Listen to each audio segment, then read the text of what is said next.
पिछले कुछ दिनों से सेंट जोसेफ्स एकेडमी न्यूज़ में है और वो इस कारण से क्योंकि एक ऑर्डर इशू होता है, बल्कि एक ऑफिस मेमोरेंडम होता है जिसे हस्ताक्षरित करा होता है मीनाक्षी सुंदरम जी के द्वारा।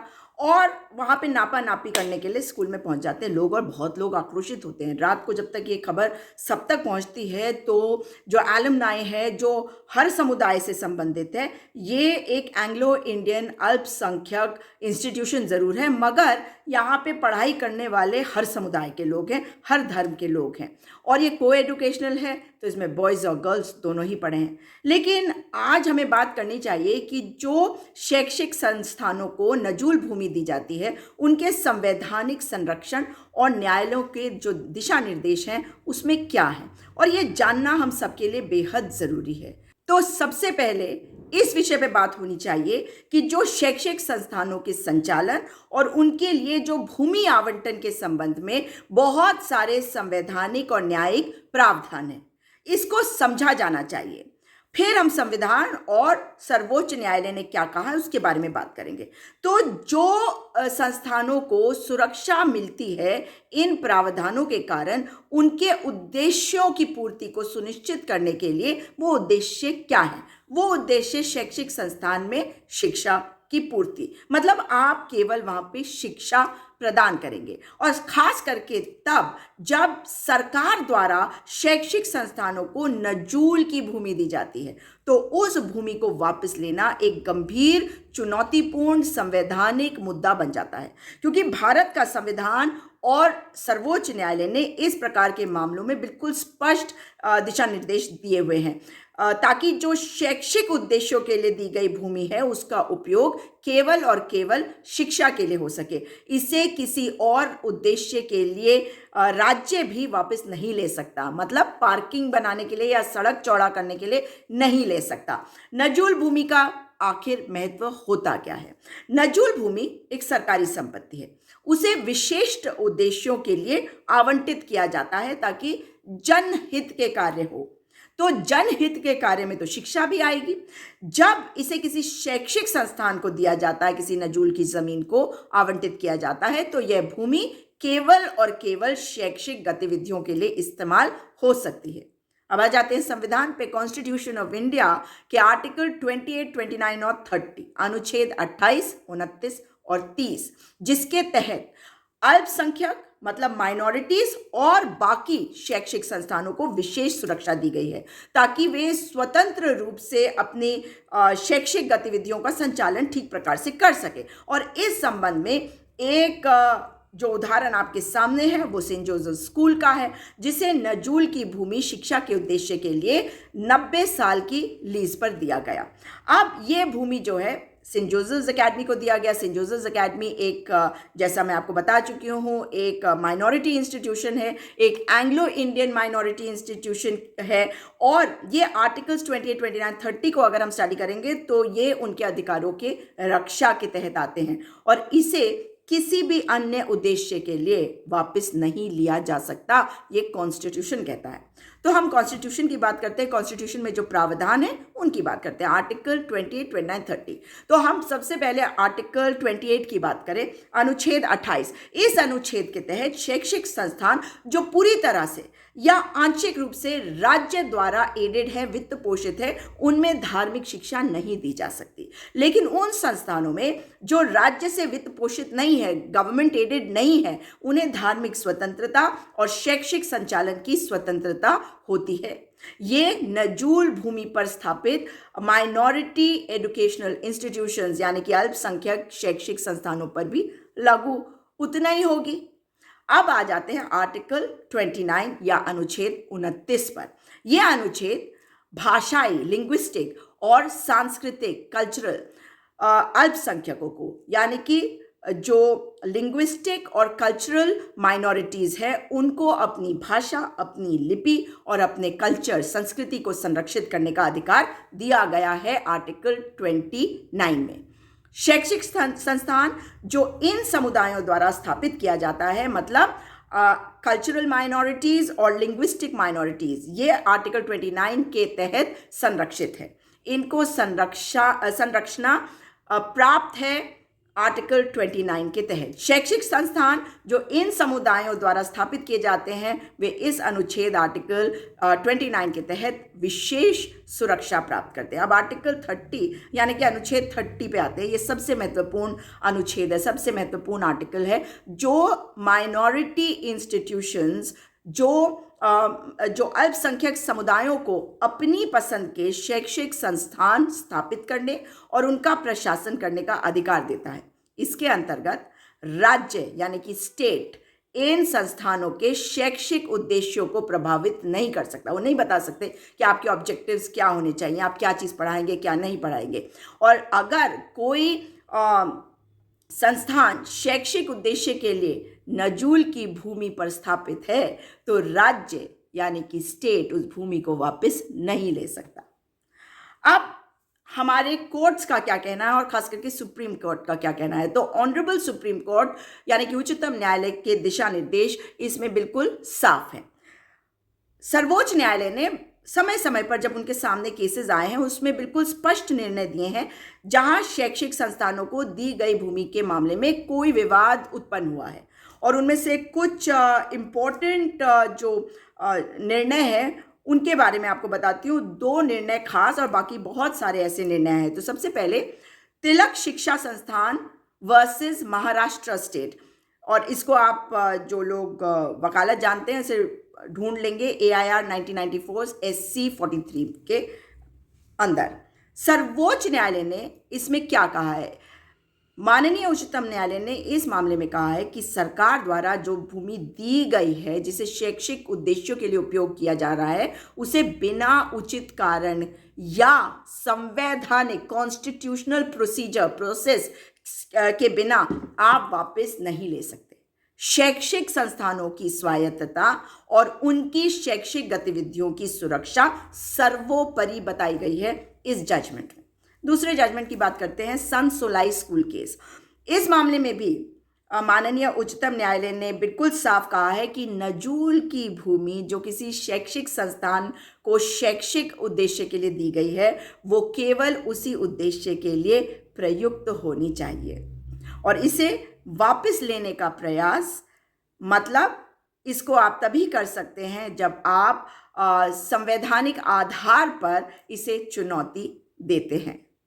लेकिन इसके अलावा भी बहुत सारे ऐसे केसेस माननीय उच्चतम न्यायालय के सामने आए जिसमें अल्पसंख्यक शैक्षिक संस्थानों को लेकर माननीय उच्चतम न्यायालय ने बहुत सारे फैसले दिए। माननीय उच्चतम न्यायालय ने ये बिल्कुल साफ किया ऐसे कई केसेस में कि माइनॉरिटी इंस्टीट्यूशंस, चाहे वो लिंग्विस्टिक हो या रिलीजियस माइनॉरिटी के हो, उन्हें जो भूमि दी गई है या अन्य संपत्तियां दी गई हैं, स्टेट उन्हें अनावश्यक रूप से वापस लेने का अधिकारी नहीं है। उसे अनावश्यक रूप से वापस नहीं लिया जा सकता। किसी पार्किंग लॉट को बनाने के लिए नहीं ले सकता, किसी सड़क को बनाने के लिए नहीं ले सकता। ये माननीय उच्चतम न्यायालय के आदेशों में है। लेकिन अगर हम शैक्षिक संस्थानों को देखें और उसका जो डिटेल्ड मीनिंग है, उसका विस्तृत अर्थ है, उसके बारे में बात करें तो भारत में शैक्षिक संस्थान का तात्पर्य आखिर होता क्या है? यानी कि वो संस्थान जो शिक्षा के क्षेत्र में सेवा प्रदान करते हैं। इसमें school, college, university, professional institutions सब शामिल होते हैं और संविधान के तहत शैक्षिक संस्थानों को विशेष दर्जा दिया गया है, विशेषकर माइनॉरिटी इंस्टीट्यूशंस, अल्पसंख्यक संस्थानों को, ताकि वे अपने शैक्षिक गतिविधियां जो हैं उनका संचालन बिना किसी बाधा के कर सकें। ये हमारा कॉन्स्टिट्यूशन कहता है। ये है मीनिंग शिक्षा का। और माननीय उच्चतम न्यायालय ने शिक्षा जो शैक्षिक संस्थान है उनकी परिभाषा को भी व्यापक रूप से स्वीकार किया है। मतलब उसमें बहुत सारी चीज़ों को माना है, इंक्लूड किया है। ये केवल कक्षाओं तक सीमित नहीं माना गया है, बल्कि इसके अर्थ में ऐसा वातावरण प्रदान करना जो शैक्षिक, सांस्कृतिक और नैतिक विकास के लिए अनुकूल हो। अब नैतिक विकास के बारे में जो पॉलिटिकल पार्टीज हैं वो क्या समझती हैं वो आप जानते हैं। मैं आज की रूलिंग पार्टी की बात कर रही हूँ। अगर किसी शैक्षिक संस्थान को भूमि आवंटित की जाती है तो उसका उपयोग केवल इसी उद्देश्य यानी कि शैक्षिक उसका उद्देश्य होना चाहिए। ये केवल शैक्षिक पर्पस ऑब्जेक्टिव के लिए यूज हो सकता है, एजुकेशनल ऑब्जेक्टिव। अब इस सब से एक चीज साफ हो जाती है कि नजूल की भूमि जो शैक्षिक संस्थानों को दी जाती है उसे भारतीय संविधान और सर्वोच्च न्यायालय के निर्णयों द्वारा संरक्षित किया गया है, सिक्योरिटी दी गई है। इस भूमि को किसी भी और ऑब्जेक्टिव, किसी भी और उद्देश्य के लिए वापस लेना न केवल कानूनी रूप से चुनौतीपूर्ण है, बल्कि ये उन कॉन्स्टिट्यूशनल प्रोविजंस का उल्लंघन है, उन संवैधानिक प्रावधानों का उल्लंघन है जो शैक्षिक और अल्पसंख्यक संस्थानों की रक्षा करते हैं। सेंट जोसेफ अकेडमी ऐसी ही एक संस्थान है जो नजूल की भूमि पर संचालित होती है और इसको मतलब इस इंस्टीट्यूशन के लिए ये भूमि इसीलिए दी गई ताकि शिक्षा का उद्देश्य पूरा हो सके और इसका उपयोग केवल और केवल शिक्षा के लिए ही किया जा सकता है। इसे लेकर पार्किंग या सड़क चौड़ीकरण के लिए इस्तेमाल नहीं किया जा सकता। अब आम जनता को ये भी जानना ज़रूरी है कि शैक्षिक संस्थान के लिए जो भूमि दी जाती है उसकी सुरक्षा एक कॉन्स्टिट्यूशनल राइट है और उसे किसी अन्य ऑब्जेक्टिव के लिए यूज़ नहीं किया जा सकता। अगर किया जाएगा तो वो संविधान का उल्लंघन है, वो कॉन्स्टिट्यूशन का उल्लंघन है। तो इस तरीके से ये मान लेना चाहिए कि सेंट जोसेफ अकेडमी को जो ज़मीन दी गई है उस भूमि की वापसी ना कानूनी रूप से पॉसिबल है और ना ही नैतिक रूप से ये सही है। और इस कारण से अगर आप बात करते हैं तो आप कॉन्स्टिट्यूशनल प्रोविजंस, सर्वोच्च न्यायालय ने क्या कहा, इसके आधार पर अपनी बात को रखें। मतलब ये कि कॉन्स्टिट्यूशनली और माननीय उच्चतम न्यायालय के आदेशों के द्वारा संरक्षित है हमारे ये शैक्षिक संस्थान। हाँ, किसी को गुस्सा आ सकता है कि ये वाले शैक्षिक संस्थान ऐसे हैं जो किसी की बात नहीं सुनते। इसका मतलब ये नहीं कि आप नोटिस देकर उन्हें कहेंगे कि आपकी ज़मीन ही हम खा जाएंगे। आप खा ही नहीं सकते, क्योंकि नजूल की भूमि जो है उसको आप रिन्यू कर सकते हैं। उसको हो सकता है कि फ्री होल्ड बनाने में भी कुछ अड़चने हो कानूनी रूप से, लेकिन अगर वो शिक्षा के पर्पस के लिए दी गई है और अगर उत्तराखंड के लिए ये आन बान शान का एक प्रतीक है तो आप इसे कैसे और क्यों वापस लेना चाहेंगे। हाँ, एक चीज़ ज़रूर कहूँगी, क्योंकि जो मीनाक्षी सुंदरम जी का ऑफिस मेमोरेंडम है उसमें 2012 जनवरी जब भाजपा की सरकार थी, जब वो जाने वाली थी, उस समय जो सरकार थी उसने इस ऑर्डर को पास किया। उस समय मेजर जनरल बीसी खंडूरी थे, तो ऐसा नहीं हो सकता कि उनको पता नहीं था। लेकिन जितने आरएसएस के लोग हैं इनका लेना ना देना शिक्षा से, इसलिए एक ऑर्डर रखा और उसको देखिए कितने लंबे समय तक रखे रहे। मतलब 12-12.5 साल से भी ज़्यादा समय के बाद वो सडनली निकल के आया टेस्ट करने के लिए कि जनता कैसे रिएक्ट करती है। यही है आरएसएस का मोडस ऑपरेंडी। ये धीरे से कोई चीज़ आपके सामने छोड़ेगी और अगर आपने उसका विरोध कर दिया और विरोध ऐसा है जिसे चुनौती वैसी ही मिलने वाली है, अगर वो सुप्रीम कोर्ट जाएगी तो वो जानते हैं कि इसको अभी नहीं लाया जा सकता, इसको तुरंत वापस ले लिया जाए। इसीलिए जब भाजपा के बड़े नेताओं के लिए कहते हैं ना कि उनकी बड़ी इज्जत करते हैं हम और इनकी नहीं करते हैं, तो मुझे तो लगता है कि मैं आपको बिल्कुल साफ कर दूं कि जो षड्यंत्रकारी होता है वो तब के हों या अब के हों, मैं किसी की इज्जत नहीं कर सकती। मैं केवल और केवल अपने संविधान की इज्जत करती हूँ, मैं लोगों का मान सम्मान करती हूँ, मैं शिक्षा को सर्वोपरि मानती हूँ, क्योंकि शिक्षा ही एक ऐसा माध्यम है जो आपको जागरूक करता है, आपको सशक्त करता है, आपको अपने अधिकार पहचानने में, उसको संरक्षित करने में आपको केपेबल बनाता है। और सेंट जोसेफ अकेडमी के मैटर में जिस तरीके से सेंट जोसेफ अकेडमी के students across party lines, across communities, across religions सामने आकर बोलने लगे, और ख़ास करके हमारे बहुत सारे, मैं ये अपनी सरकार को याद करा देना चाहती हूँ कि आप लोग थोड़ा चेक कर लीजिएगा, chief of army staff, naval staff, air force staff, सिर्फ इतने ही नहीं, हमारे बहुत बहुत ऐसे स्टूडेंट्स हैं जो AFMC में और एक डॉक्टर आलोक आहूजा जो बहुत ही बेहतरीन डॉक्टर हैं इस वक्त देहरादून में, वो खुद AFMC से पास आउट है। और इसी तरह से और भी बहुत सारे लोग हैं जो कहीं ना कहीं सेना से जुड़े रहे हैं। इसीलिए सेंट जोसेफ एकेडमी की तरफ आंख उठाने के पहले भारतीय जनता पार्टी की आज की सरकार, आने वाली सरकारों के लिए भी ये सुनिश्चित करिए कि वो फंसे ना दोबारा।